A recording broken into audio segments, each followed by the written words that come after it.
everyone. I want to talk today about a very hot topic, which is electric cars' batteries. What do they mean? How do we charge them? What does it mean when they tell us, hey, you need to charge it up to 80% only, and so on and so on. Also, that correlates with, do you want to buy an electric car secondhand? How about the battery condition and state of charge and so on? So for this video, I'm going to use as an example my Audi e-tron Q8 2024. I'm going to talk about what actually kills the battery. I'm going to make a reference to actually other batteries and technologies like our laptop batteries or any other battery actually. And we'll see what actually it means when they tell you charge to 80% or keep it up to 80% for day-to-day use. So let's start with actually what kills a battery. It doesn't matter if it's a laptop battery, a car battery, or anything else. We're taking out the possibility of hardware defects. But what actually kills a good battery is the temperature that it runs on. A good reference is laptop batteries. You have a small shell that holds your processor, your video card, your hard drive, and the first two, the processor and the video card, they're producing extensive heat.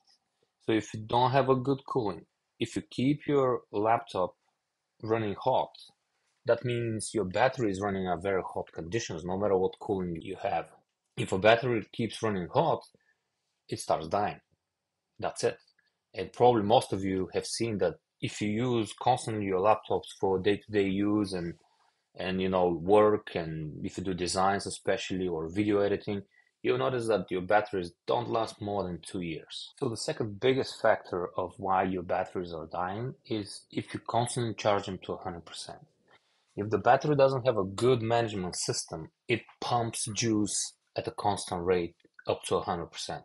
This is a definite recipe for a dead battery in a short period of time. In modern cars, you will see that between 20 and 80% your charging is constant and it's at a very high rate, probably at what the car manufacturer is specifying.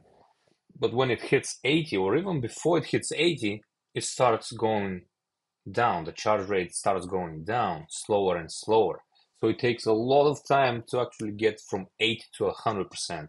And the closer it gets to 80 to 100%, slower it charges the battery.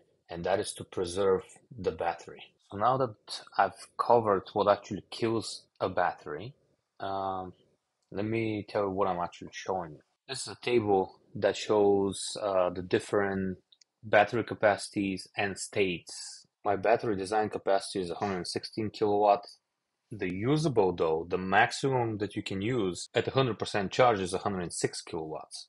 So even at 100% state of charge, your battery is actually 91% state of charge of the total design capacity. You see, the car manufacturers doesn't allow you to use 100% of the design capacity like on a laptop battery, because they know if you use it all the time, you're gonna destroy the battery. What we're seeing here is the two very interesting columns are the 80% of usable battery. That is where, for example, Audi tells you, or any other manufacturer tells you, you should keep your car charged at. So maximum 80%. What actually is, the calculation is a little bit different. You're seeing 80% on your dashboard, which is 85 kilowatts in my case, out of the 106 allowed to charge. But in reality, it translates to only 63% charge state of the design 116 kilowatt battery. So in another sense, you're seeing on the dashboard 80 I'm charged 80%, okay, I'm good. Well, actually, the manufacturer doesn't want you to be charged more than 65 to 70% of the overall total max capacity of the battery. In that way, they preserve the battery in the best possible way. That's why they tell you you should keep the car between 80 and 30% when you leave it for a long time. And if we go back to reference the laptop batteries and actually the regular AA, AAA batteries, if you want to preserve those batteries for a long time, you have to keep them at around 50% charge. And that is what the manufacturers are doing behind the scenes. They tell you one thing, but in reality, it's a completely different thing. And that's why when you wonder, well, I have a 116 kilowatt battery, and why are you letting me use only 106 kilowatts for, when I'm at 100%? Well, exactly for those reasons, because they know that people will not care about the battery. They know that people just plug in the car, don't even bother to adjust most of the time the maximum charge state, like up to 80%, no more, and then it should stop.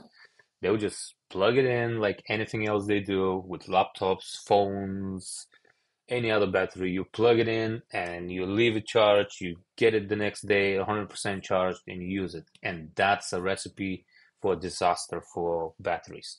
And when you talk about a battery that costs 10, 20, 30, $40,000 to replace, that is an expensive repair. And they don't want to go into later on explaining, well, you didn't use the battery properly, and so on and so on, because they know that it's hard to prove also. So they will limit you to maximum, as you see, 91% of the battery design capacity. That's it. They won't allow you more.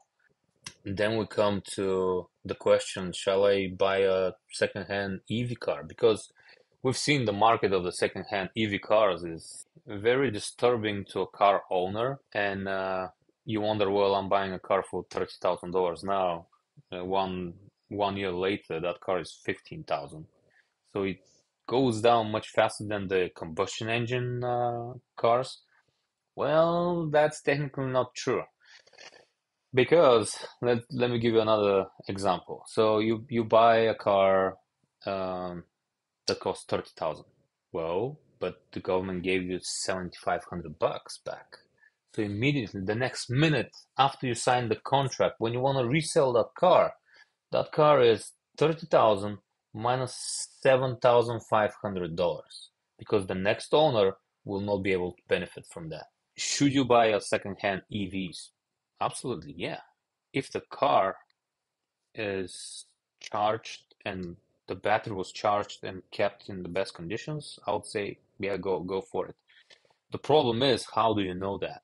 Just by looking at your dashboard and seeing the car is charged to 100%, that doesn't mean that it's 100% of the usable design battery capacity. Just like your laptop will say, hey, I'm at 100%, you unplug it and it dies. Well, yeah. So it's very hard to check actually what is the actual state and the actual conditions of the battery. And that worries most people, I guess. But I don't think any electrical vehicle with a mile clock of 10,000, 20,000 miles should have any issues at all. But yeah, we've seen the reports for Tesla as that they're showing 10% degradation for 12 years. But that's actually not a big deal because 99% of our time is spent in the cities. And for me, if it does 300 miles, 400 miles, or 200 miles, it doesn't really matter. What matters is if I cannot do 100 to 150 miles, then that's a problem. But I will use my car to give the example, which does 300 miles per charge, verified. If my battery, after 10 years of driving, is instead of 300 miles, is now 270 miles, I don't think I'm going to care much about it. So I would say for the buyers that are thinking, shall I buy a second hand or a new one? Yeah, buy second hand, no problem. I bought mine second hand.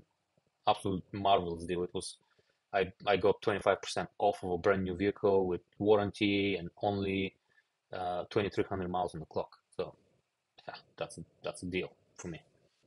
EVs are getting more and more popular. Manufacturers are going to put more and more EV vehicles on the market. Some fleets will be fully electrified, actually. I don't see a point of arguing about what I'm hearing from time to time. Are EVs the future and stuff like that? Well, apparently it is. Those big companies and governments are investing billions and billions of dollars for a reason. They won't scrap it up. That's going to be the future. Now, if the battery designs will stay the same, I bet not. They'll get better. They'll, we now heard about solid state batteries and stuff like that. So probably in 10 years from now, we'll have different technologies. We have the hydrogens, which again produce it. The output is again electricity. So things will change. That's just one of the steps into going into that right direction. But that's about it. I hope I made it clear for some of you folks what battery capacity is, how to charge it, what's killing the battery, and so on. Thank you very much for watching. See you next time.